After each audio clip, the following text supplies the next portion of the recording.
What is poppin', people?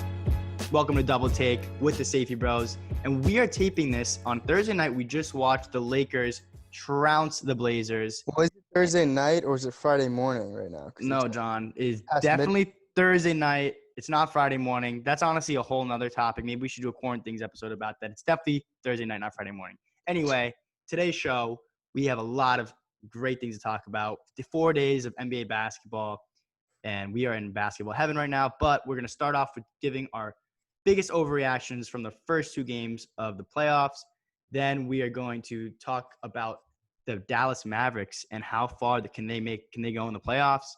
Then we are going to discuss the Sixers and the process and what should Elton Brand do to fix it, because right now the process is going awry right now. And then we will finish up with giving some of our safe bets of the week, which we haven't done in a few weeks now. But John, what's going on, brother? Well, it's a good day. Like always, I feel like I always start this episode off with something good, like, the season's back. But I kind of wanted to get into something a little more serious, and that's this whole Masai Ujiri kind of debacle with, we heard this after the 2019 finals last year, where he wasn't allowed to enter the court after in Oracle Arena when the Raptors won the championship. And he is the GM, general manager of the Raptors. He's also black. And we kind of heard this story, but we never knew what actually transpired, why the security didn't let him in.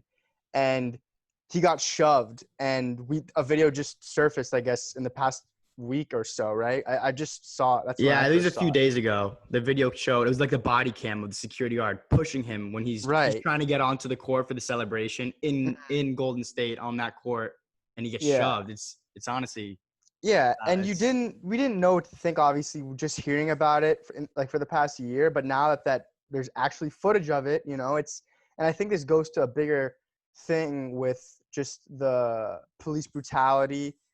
Is like when we can see it, it's a lot more easy to, like, the George Floyd thing obviously was struck home for people that probably didn't understand the police brutality thing before, because of the fact that there was a video of it, right? Yeah. Whereas Breonna Taylor, everyone's still asking and calling for the cops that killed her to be arrested.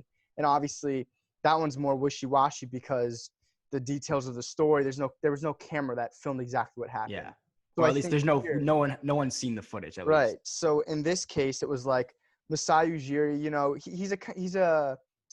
I remember those years ago in the playoff series, he said like F Brooklyn before they played the Nets. So maybe you wouldn't have given him the benefit of the doubt in this story, but it's very clear after the security body camera that the man was just shoved him for no reason, and it doesn't make any sense. Yeah, and the thing that struck me when I saw that video is there's another angle where he gets onto the court and Kyle Lowry kind of like pulls him onto the court. He's like, hey, come over here. Like, you're with us, whatever. And his face, he just looks really like shaken up, it's so sad to see, like, in this moment where, you're supposed to be celebrating and all this time you put in this hard work to win the championship. Yeah, and one of the best GMs in the league who constructed a crazy, awesome roster. Mm-hmm. And the fact that traded for Kawhi. This is supposed to be a huge moment for him, and then you see this. Be like one of probably the best moments of his entire career and his entire life. Absolutely. Potentially. And, obviously it's been great to see a lot of tweets in support of him, and specifically from the Miami Heat. We sent something out and in support of him. And he also – I don't know if it was him, but I saw a tweet that said something like, and they wonder why there's Black Lives Matter on the court. In print on the court. So it's just been great to see all the support from the league in terms of the Black Lives Matter movement and fighting for social justice in the middle of a pandemic while they're in this Orlando bubble, trying to figure out a way to finish the playoffs, finish the NBA season. And it's just been great that they've still been able to have Black Lives Matter on the court and still have these conversations during their post-game interviews and keep, what's most important at the center of this whole thing. It's been great. Definitely been better than if they had not done the bubble. I think goes without saying. All right, John, now on to our biggest overreactions after just 2 games in the NBA playoffs.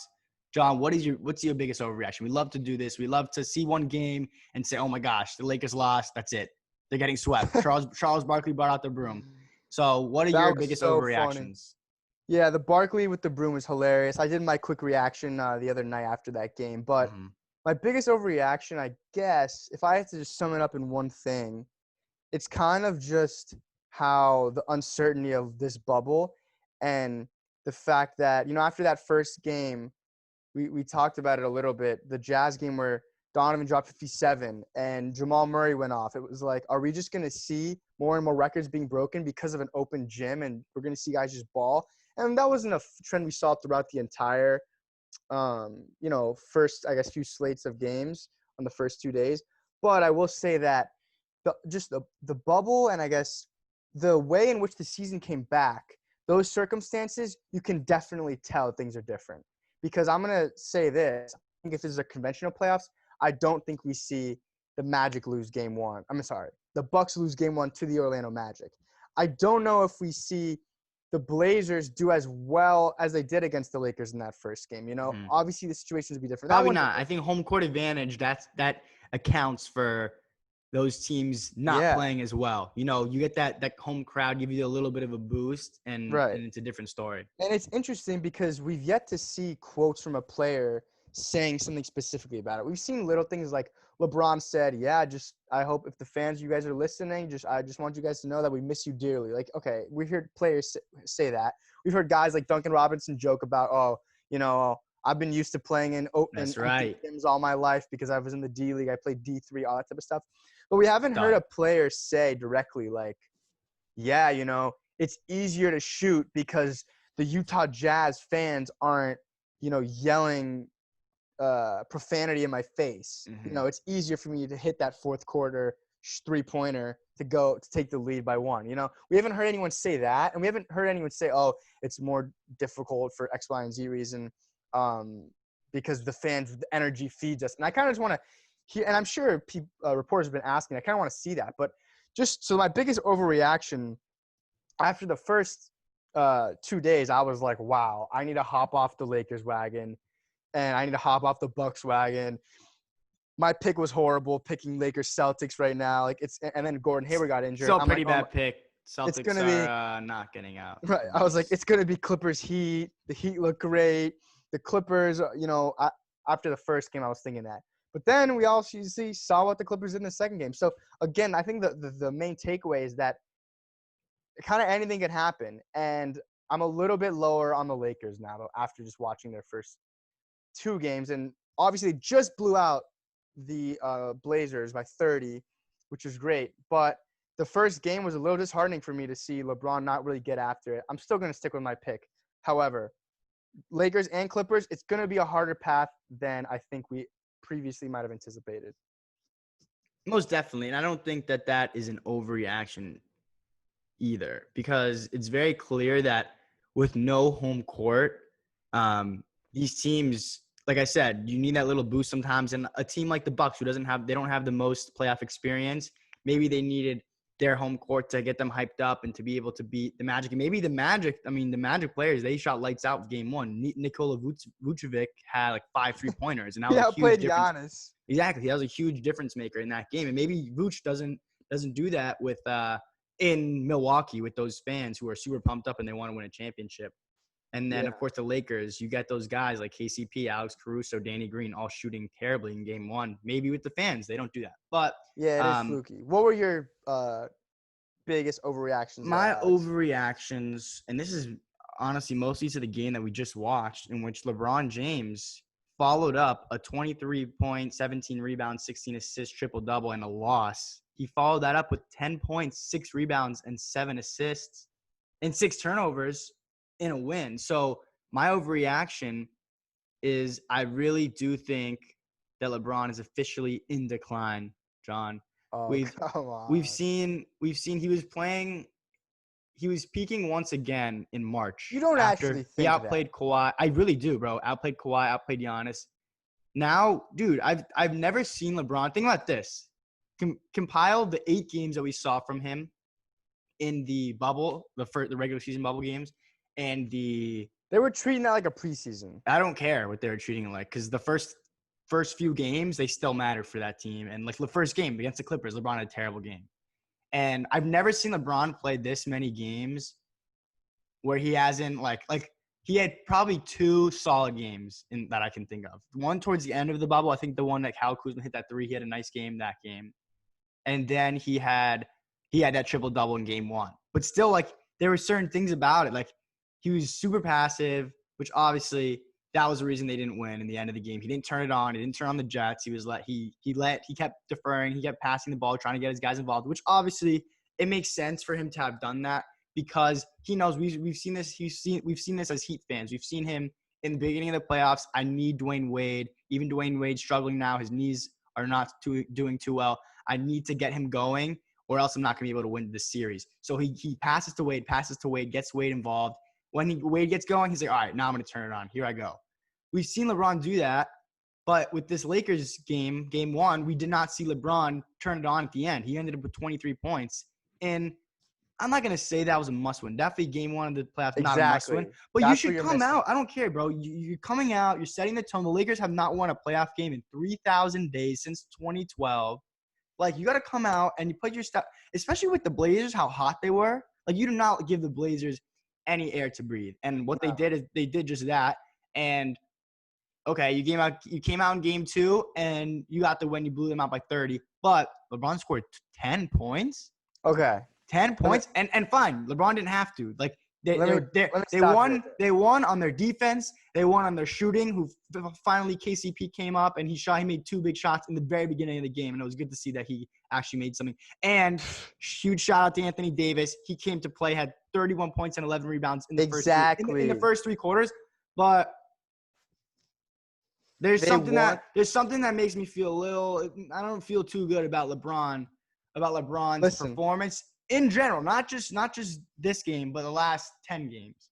All right, you know what? I'm fine with you saying this because it is an overreaction. So you're acknowledging that. However, you're still wrong. Sure. You're still wrong in this overreaction because 2 things. Game 1, you're correct. LeBron, I said this. I posted the little image on our Instagram of, wide open Danny Green circled in the corner. He still chucked it out to Caruso, who blew that play. They were down 5 with 1 minute left. And I said, listen, LeBron, either you pass it to open Danny Green, or if you don't trust him, you don't give it to Caruso, you take it yourself. So I still think he made the wrong decision towards the end of that game. I agree. He should have taken over. We didn't see it happen. However, that is not a result of his physical decline. You said I didn't cite that. I didn't cite that play. That's something that's a play that you're citing. But you said we didn't see him take over at the end. That was and you said it wasn't a must-win. Exactly, it was not a must-win. What happened this game? LeBron didn't have. If you look at the numbers and you watch the game, he didn't play incredible, right? 7 assists to 6 turnovers. That's the ratio, and he only had 10 points. So he didn't do much. But Anthony Davis went off. They were up 30 points by the time with 10 minutes left in the fourth quarter. So yeah, he went to sit. If it was a closer game, I'm sure we would have seen him get to his. I mean, I don't know. 10 and 10. Sure, maybe. The Blazers obviously that, but because of the fact they didn't need to, he wasn't going to give you that. I promise you, when we see LeBron's back against the wall, he's going to answer the bell, and you're not going to be able to fully deem the LeBron is officially in a decline state until we see that day come. Until we see it's Game 6, the Blazers are up 3-2, the Rockets are up 3-2, and LeBron just wasn't there. But it's not a matter of clutch. He wanted to be there. His head was in it, but his body's not there. Don't think I'm saying LeBron can't. Let's say next round they're playing the Rockets and it's 2-2 and they have a big game 5 and LeBron comes out and he dropped 40. Don't think I'm saying he's not capable of still doing that. But is he capable of doing what he did in 2018 where he put that Cavaliers team on his back and literally drag that team to the finals? No, he is not capable of that. And no, you're right. He won't need to. He has Anthony Davis. Great. But he won't need to do it, but he's not capable of doing it. He will, yeah. And he will not need to do that because that team, he was called upon to do that. Now, he's going to pick his moments. See, that's the thing is LeBron is so smart that even he's playing the trick on you, Alex, where he picked his moments. And we saw him do that in 2018. And there was some statistic if you track all the times he's walking on the court, he's had the slowest pace. Yeah. Because he was saving himself. He knows what he's doing. He's safe. He wouldn't run back on that fast break where he knew his teammates were handling it. he wouldn't go hard in that defensive position where he knew he needed to save his energy for that chase down block. He'd walk, he'd wait for the guy to get in front of him, and then he would swat. Like LeBron picks his moments, and he's been doing that. It's a 1-1 series right now. They're just getting their playoff legs under him with the rest of the team. That's what he was doing that first game. He was trying to pass the Cruiser, the Green, to get them involved. We're going to see it happen. Playoff LeBron's not gone. Maybe next game. Next series. Maybe next series we will see because when the Rockets, James Harden did not have a good game today, and Russell Westbrook is still out, and they pretty easily beat the Thunder. It's also true. It's a fluky thing in the bubble. Who knows? Mm-hmm. All right. On Double Take, as usual, we keep things pretty LA-centric with these teams, with these two very relevant teams, the Clippers and the Lakers. So let's transition, John, from the Lakers to the Clippers. The Clippers lost Game 2 to the Dallas Mavericks. Luka, boy wonder, he flirted with a triple-double, and he followed up that 41 piece he had in – or 42? I think 42. That 42 piece he had in Game 1. And finally, they were able to get the job done with Kristaps not getting ejected. So, John, Mavericks almost win Game 1. They do win Game 2, and they led the whole game.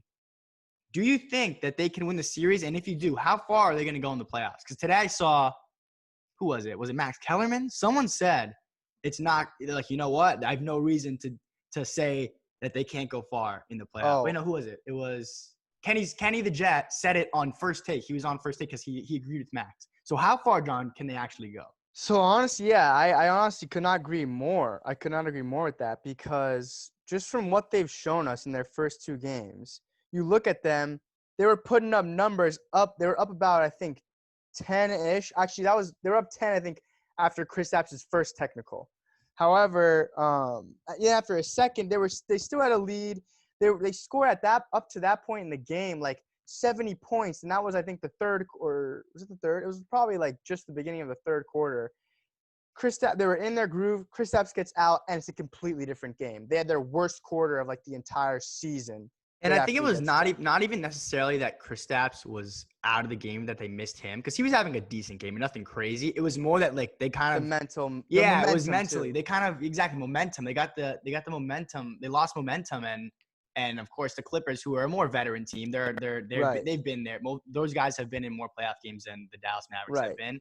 And they were just able to just pull it out in the end. Yeah. So I love the Mavericks. I think the Heat are like one of the most likable teams in the league. But right now, obviously, I think the Blazers a lot of people love, and obviously the Mavericks as well.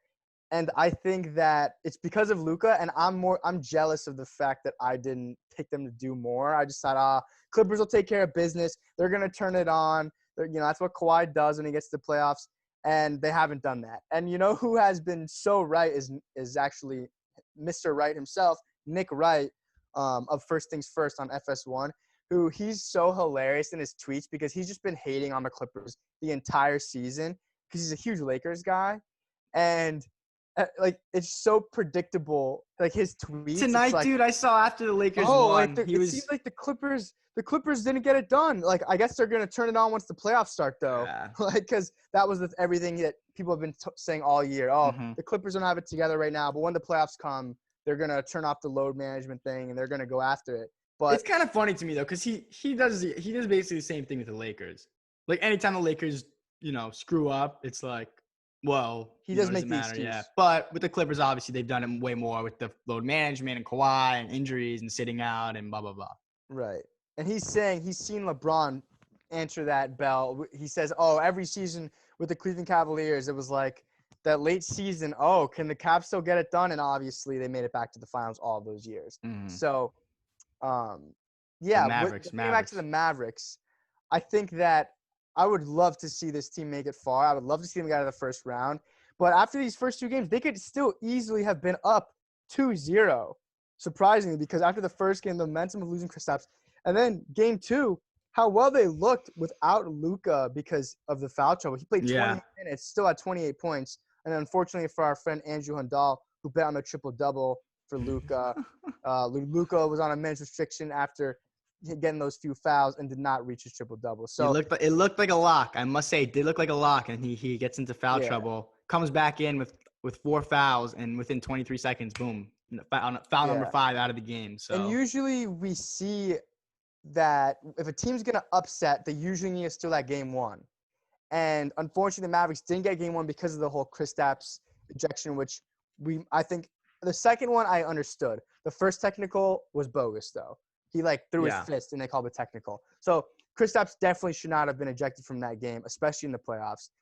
And he did, and because of that, they lost game one. So you usually think that's for momentum. They need that. But I think that 1-1 mentally, if this team can get their mental right, then I think that they definitely have a shot. And from what we've seen from the Clippers, it doesn't look like they're Well, here's what I'll say. Kawhi Leonard had an incredible game in game two. He had like 33 points, something like that. And he was like hitting some tough shots. He was putting on a clinic. And so did Lou Williams. Lou Williams had a very good game.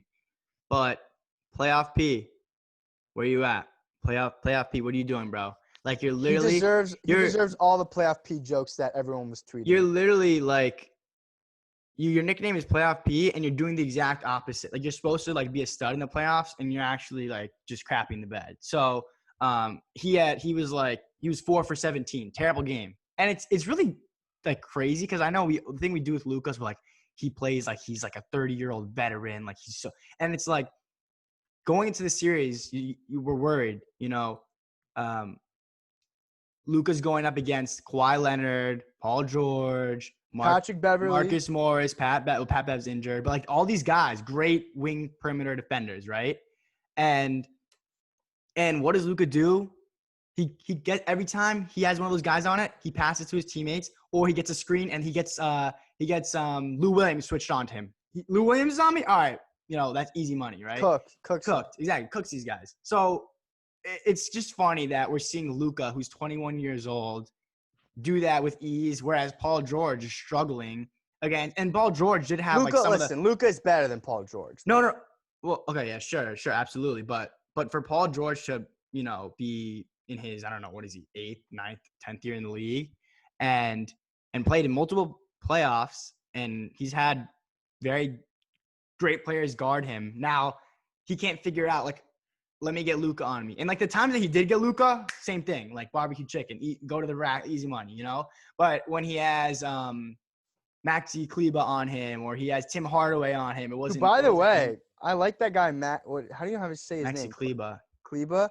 Yeah. They started the game off with like a lob dunk to him. It was that was sick. I was like, what? I didn't know he could jump. He could jump like that. It was crazy. Mm-hmm.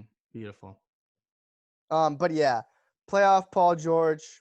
Nowhere to be found. At this point. But moving on, Alex, getting back to the Eastern Conference, another series of where we've seen a team underperform a bit. The 76ers against the Boston Celtics. Right now they're down 0-2 to the Celtics. I picked it to be a sweep. I had the Celtics going to the finals. I feel a little bit more comfortable even though after that first game they scared me. I thought the Sixers would be able to get it done. But they just do not look good right now, Alex.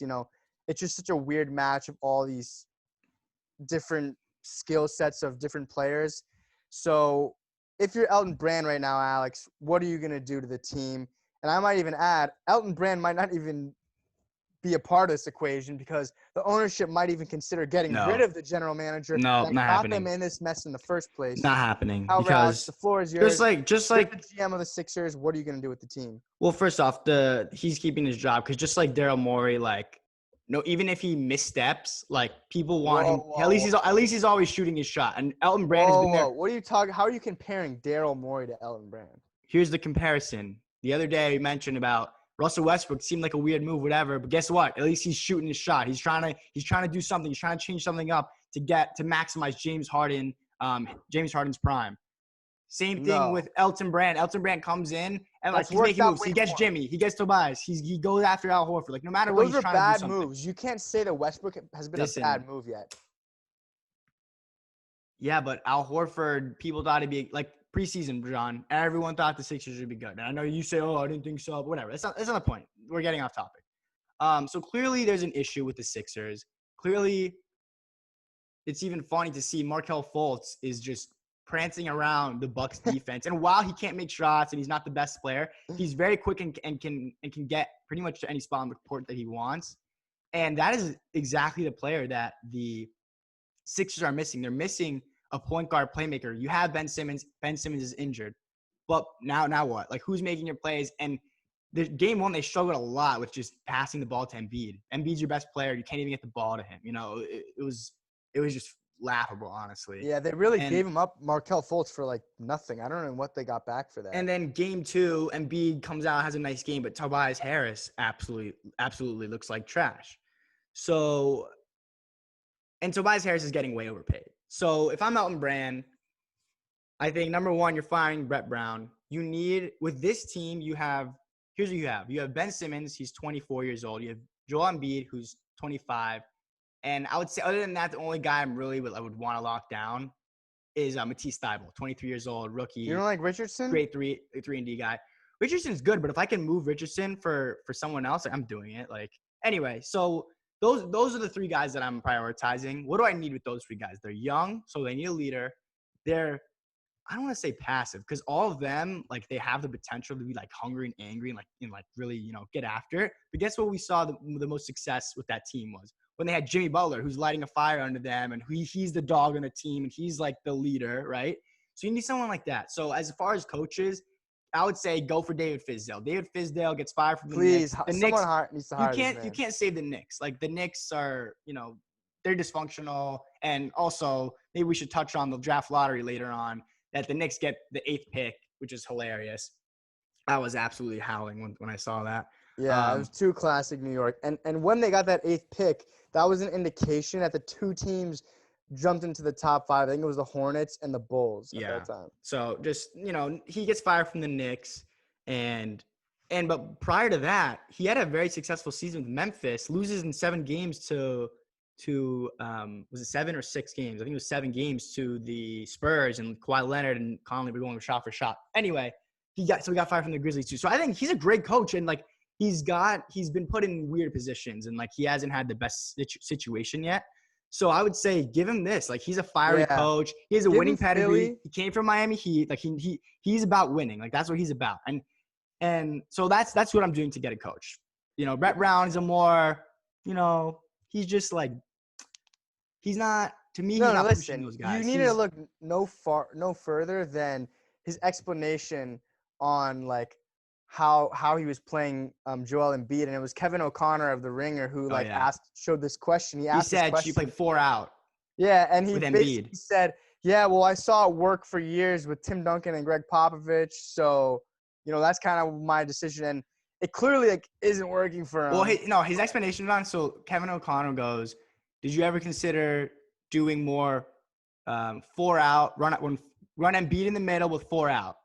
And he says, because they've been doing a lot of 3 out with one guy in dunker on the spot on the other block while Embiid's on the other block. And he says something about Tim Duncan, but he's like, which makes it easier for them to double team Embiid in the paint. Exactly. Exactly. So it's easier for Embiid to be double teamed. There's a guy right next to him. But he says for Boston, it's easier for their defenders, their athletic guys, to guard our 4 guys on the perimeter with just 3. So it's better that we keep a guy in the dunker spot. It's like, bro, what? So then you leave 3 guys, leave 2 guys to guard 3. It's the same math equation. Like, spread the floor, dude. It's literally 2020. Like, I don't get how you don't know that. Especially when you have a guy bad. Like Embiid. Embiid is unstoppable in the paint.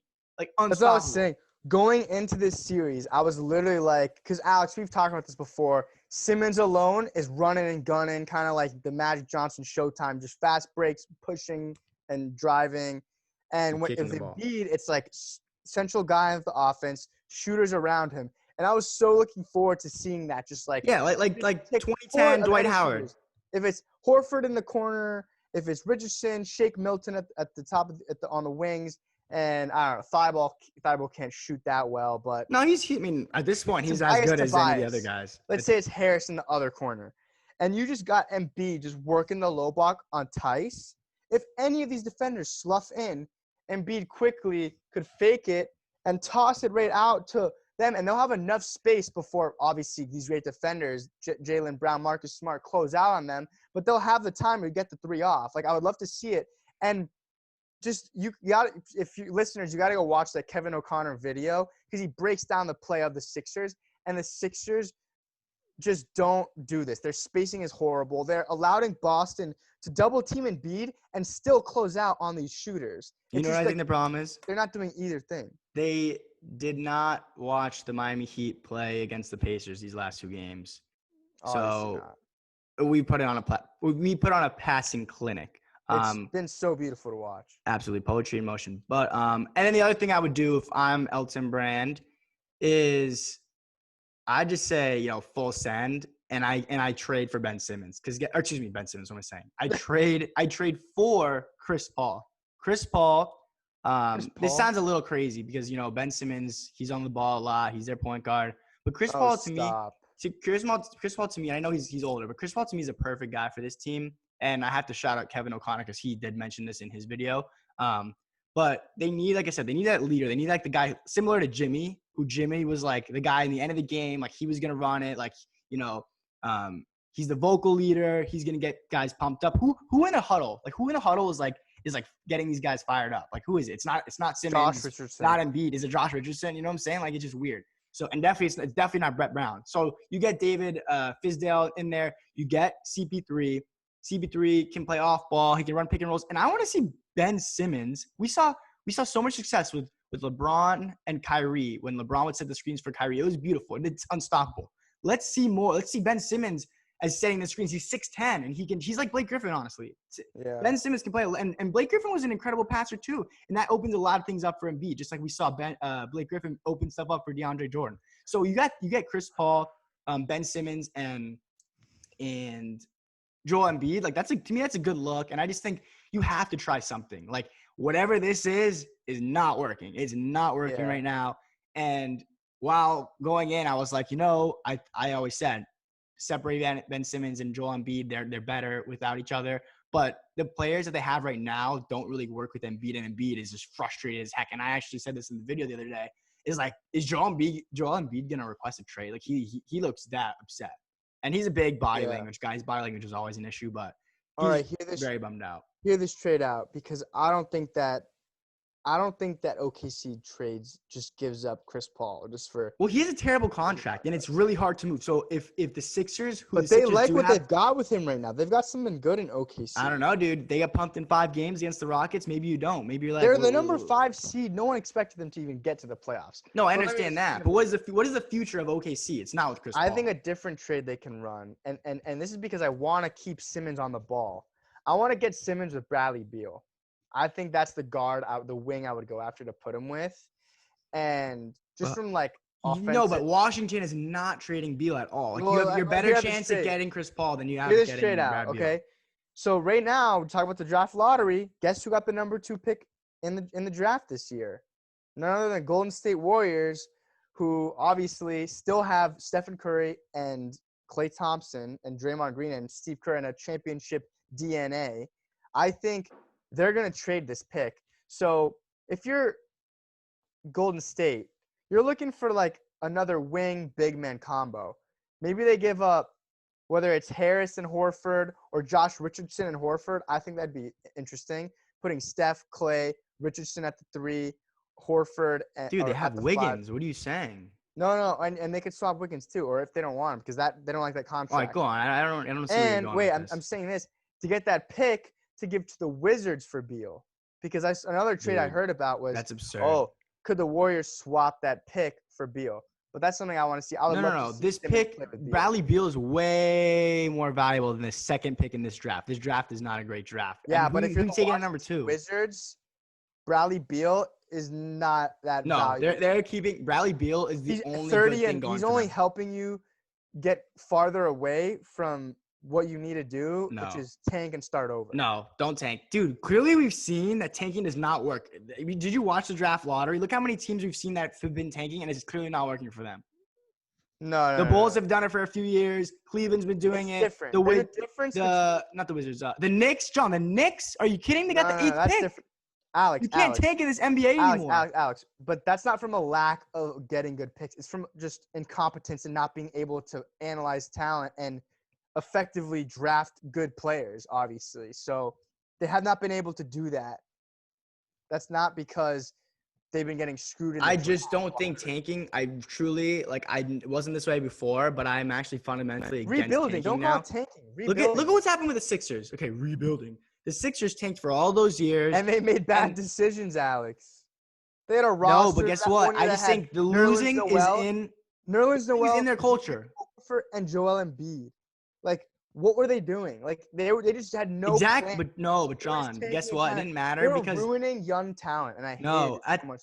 Jahlil Okafor. Okay, that wasn't a hit, but they had to pick him. They had to take Embiid. They had to Nerlens Noel. Embiid was a good pick, but and then the Markelle Fultz Tatum thing when they traded up to get Fultz, like, just go with. No. Hindsight. Anyway, whatever. We're getting on a huge tangent, but well, where was I before? I remember we were talking about. We're talking about fixing the Philadelphia 76ers. Yeah. So anyway, I guess just go for CP3. You have the contracts to do it. Chris Paul he's supposed to get $38 million this year. Next year he'd be getting $40. And you have Al Horford, who's supposed to get nearly 30, which is an absurd contract. You have Josh Richardson. So I'd say maybe swap, or maybe Tobias Harris, who's getting that fat contract as well. So maybe swap some of those guys. You can make it work. Get Chris Paul. Just go full send. Mm-hmm. So John, before we finish up this episode, get into our safe bets of the week, I would be remiss if I didn't give the Miami Heat another huge shout out. If you guys are watching on YouTube, you see my background. You see Duncan Robinson pulling up off the dribble and draining his 7-3 of the game in the third quarter. Beautiful shot. That was probably the shot that got me most pumped during the game. I was yelling at the TV. Anyway, I would be remiss if we didn't talk about them. We got shooters. We got shooters. What have you seen? So now we've seen, I think, 4 teams right now in the bubble have gone up 2-0. Do you think I'm wondering also, is it harder? Is it hard? Is it hard that we went up 2-0, no home court? Does it matter that we went up 2-0 and now it's 3 and 4? I mean, technically that'd be at home, right? So I don't know. I did think that if I went into it, the Eastern Conference playoffs, looking at it saying, well, the Bucks could sweep, which they ended up not doing. The Raptors could sweep. The Celtics could sweep, and the Heat could sweep. We could have seen 4 potential sweeps. And right now, it seems like the Heat are on that pace. I still think the Pacers will steal one because they played very well today. Their defense, we were doing all these San Antonio Spurs passes all over across the arc and driving and dishing. And they honestly still had some great closeouts and some great defense. And there were still some plays where you thought, wow, we made that 5th pass in a row. We got them this time. But they were still resilient. Their guys were just still closing out and doing right because they have some great defensive athletes on that team. And Nate McMillan has coached a great defense all year long. But just it makes me so happy to watch this team. It's got to be my favorite team since we've had LeBron James because, of course, LeBron James on our team, championship team. But this isn't an overreaction because I pretty much already had them going far. But I'm really starting to think that this team can – just if we can shoot the lights out like we know we're capable of. Duncan Robinson, 7 for 8 3-pointers. Well, how Jimmy about this, John? 2 for 2. How about this? One other player had a high percentage, I forgot. But Jimmy and probably. How about Jimmy and Duncan together combining 9 for 10 3-pointers? Yeah, and Jimmy, a guy who struggled from the arc all year long, and even 25% for the regular season. Yeah, and if you look at his career, not a great 3-point shooter, whatever. In these 2 playoff games, he's 4 for 5 3-pointers. He's knocking him down. And he's making big ones too. In game 1, he made some huge ones at the end of the game. Right. But you mentioned Duncan Robinson, who had an incredible game today. He had 24 points and he had 7 threes, and he could not miss. He started off the game with 2 threes, and it made me very happy because he struggled a lot in game 1. Game 1, he had 6 points and he was 2 for 8. So I think that just goes to the depth of our team, which is it's insane when I really think about the fact that Duncan Robinson, who's so integral in the win today, and he was our leading scorer, he had a terrible game 1, and he didn't even play in crunch time. And we rolled out that lineup of Tyler Hero, Goran Dragic, Andre Iguodala, Bam, and Jimmy. That was our closing lineup, and that lineup had never played the whole season. They've never played together, and that was our closing lineup. And classic Spoelstra. Spoelstra always keeps something up his sleeve, and he's ready to use it in the playoffs. And I really like that lineup. And that lineup didn't even include Duncan Robinson, who's been so huge for us all year long. And Duncan Robinson, of course, comes to the next game and absolutely goes insane. So beautiful. That's why it was so great for Jimmy and Goran to play so well in these games. These guys are getting their playoff legs under them. It's awesome to see that happen, especially with Hero too. By second round, if these guys are hitting their shots when we're driving and dishing and throwing it out around going against the Bucks, after we're stopping Giannis on the other end of the floor to pump it up on offense, that'll be so huge. And if we can do that against the Bucks, I think we could also do it in the next round against either the Celtics or the Raptors. I'm so excited to see that. Yeah, And and the Bucks, speaking of the Bucks, they have not looked great. I did not watch much today of. they did. Well, I watched today. I didn't watch Their much of game defense. one. Their defense looked much better today, of course, and just in general, the Magic came down to earth. The Magic had a very good game one. But it's funny, John. Remember we talked about how Chris Middleton is more of a third option than a second. Yeah. And I said, well, yeah, you're right. He is a third, but I probably consider Eric Bledsoe a third option. I'd probably consider Brook Lopez a third option. What we saw today was, once again, Chris Middleton had a terrible game. He had – wait, let me pull it up right quick. He had – this is so bad. I think he had 2 points. Chris Middleton had 2 points, over 4 from the arc, 1 for 8 in total. Like, that's insane. But guess what? Dude. You had Brook Lopez and Eric Bledsoe combined for 14 of 24. So those guys, and that's 33 points. They kind of held up the slack. And, of course, you're only playing Orlando Magic. Yeah, it's also the first round. I would say that too. And, yeah, sure, exactly. It's the first round, and Giannis had a good game too. But so I guess, connecting that to the Heat, we're looking to match up against them in the second round if they can get past Orlando, which they probably will. But I just think overall they're not looking the way that a 1 seed should look and a team with Giannis should look. So, which then leads me to, if we are able to beat them and kind of make a run at it, I'm starting to wonder, we talked about this, I think, last episode, how the asterisk ring is going to come back into play. Like, we've seen a lot of upsets. We've seen how the home court has actually meant more than maybe we thought it'd mean, the fact that it's non-existent. And now I'm wondering, and especially with all these records being broken with Luka and Tatum and Mitchell and these guys, these young players like breaking these records. I'm really wondering, like, well, if the Heat win, like, yeah, people will be like, oh, well, that was the bubble year, They what? That's fine. Or... I'll gladly enjoy another ring on this finger. Absolutely. And I'll gladly enjoy that asterisk championship because at the end of the day, everyone's playing under the same rules. So, sorry, like, if our team is best under these rules, I'll take it. If LeBron James, Giannis Antetokounmpo, Kawhi Leonard, James Harden, if all these teams with these, top players can't do it, but a team like Dallas or Miami or Portland can, well then, they deserve it. And sorry, that still counts. I'm still going to get that locker room championship hat and championship T-shirt. Yeah.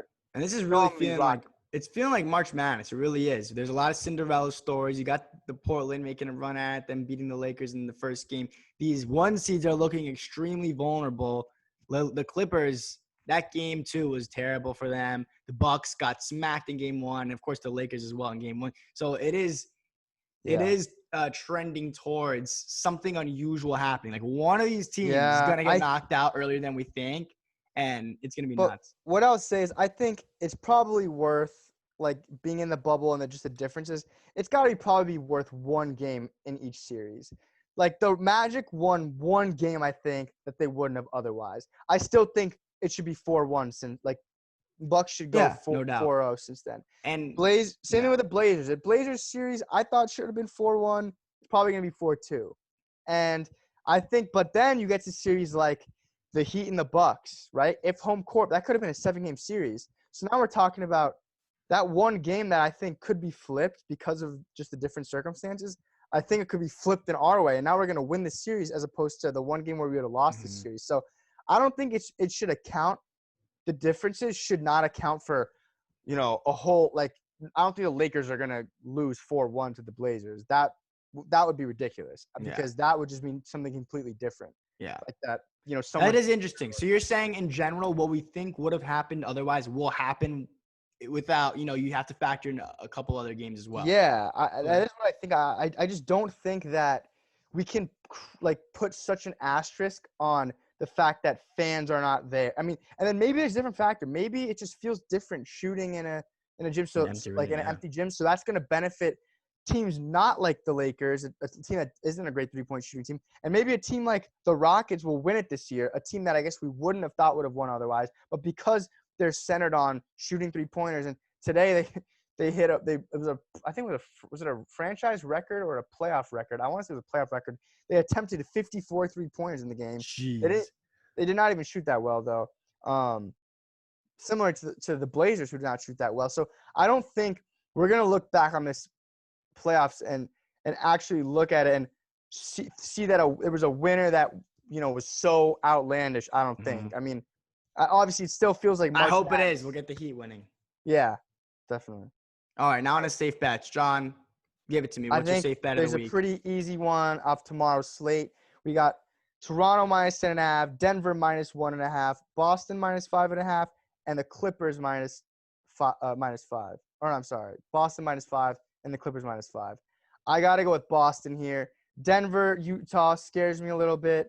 Toronto, I thought they were 11.5 favorites in yesterday's game, and they ended up the Nets made it closer than that.